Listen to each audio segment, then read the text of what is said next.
Hello everyone. So in today's video series, we are going to discuss about one of the very important form of business organization, that is sole proprietorship.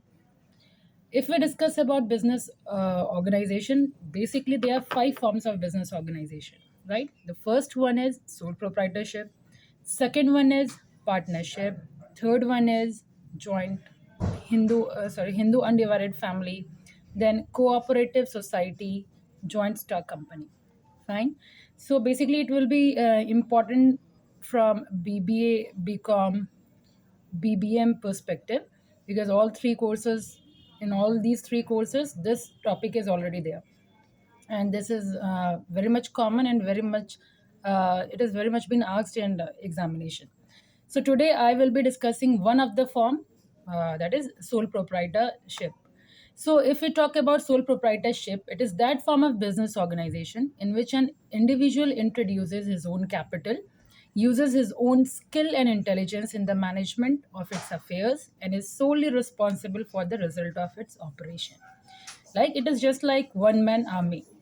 The sole proprietor is that form of business organization here is which is owned and controlled by a single individual. He receives all the profit and risk all his property in the success or failure of the enterprises. So he's exclusive owner, you can say, right? So if we talk about certain features or different characteristics of sole proprietor, then number one is one man control. That means all the control is in their own hand. They are only manager, controller, financer of the enterprise, and he carries on the business for himself only. If we talk about second feature, that is unlimited liability. That means that in sole proprietorship, the owner's or personal property is also liable for the liability of the firm. Or you can say his personal property can also be sold out in case of uh, any loss or any dues are left over. Then the next one is undivided risk. What do you mean by undivided risk?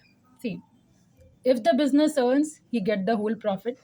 If it does not, he bears the whole loss. So as a matter of the fact, that sole proprietor can gain or lose, profit or losses are not shared. All his profit will be uh, their own share, or all the losses will go in their share only. Next feature will be there is no any government regulation because it is free from legal formalities. However, the owner may have to obtain certain licenses like from municipal corporation, health department, pollution control board. So these are the basic license which they need to have. Other than that, next feature is there is not any separate legal entity because business and businessmen are the same, and all assets and liability of the owner are deemed the assets and liability of the firm. So as a matter of the fact, the proprietor and the firm are one and the same in the eye of the law. So these are the basically main features of sole proprietor. And from if we are clear with the definition and if we are clear with the features of sole proprietor, we can easily define all the merits of sole proprietor. Like from features only, we can take it out that yes, it is very much easy to start as no legal formalities is required to set up or to start this form of organization. So it is easy to start. There is possibility of quick decision as there is one man control. He need not to consult from anyone, so decision will be very much quick, right? Other than that, plus point in sole proprietor is level of secrecy can be maintained. One man control exists in such type of organization, therefore secrecy can be maintained about the business matters. Direct motivation is also there because whole profit goes to the proprietor. Therefore, there is direct relation between effort and reward, and it encourages him to work hard. There's flexibility of management also because sole proprietor does not need to consult anyone, right? So he can make changes without delay. So flexibility in management exists. Policies can be changed according to the change in the situation. Government regulation is very much minimum, so there is no day to day interference in the affair of the business by the government. right? There's minimum control by the government. However, the rules regarding audit of the account are applicable if sales exceed the specified limit, then only interference is there.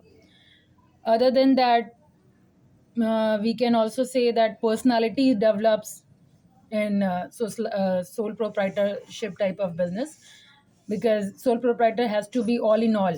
So in this process, development of personal and social virtue like self-reliance, responsibility, these they means these quality will make it independent thinker. So these social virtues enable him to lead a respectable life in the society. Other than that, concentration of economic power is avoided in this type of business. So these are the merit which I discussed. Now if we talk about demerit of sole proprietor, then limited finance is one of the major demerit of sole proprietor. Unlimited liability, because here that person is sole and whole responsible for each and every losses. Then limited scope of growth is there. There is no any certainty of duration, because if it is completely depend upon proprietor survival. Other than that, limited managerial skill, because one person cannot be expert in all areas, right? So these are the uh, means essentials or essential features of sole proprietorship. Okay, that's it for today. Thank you.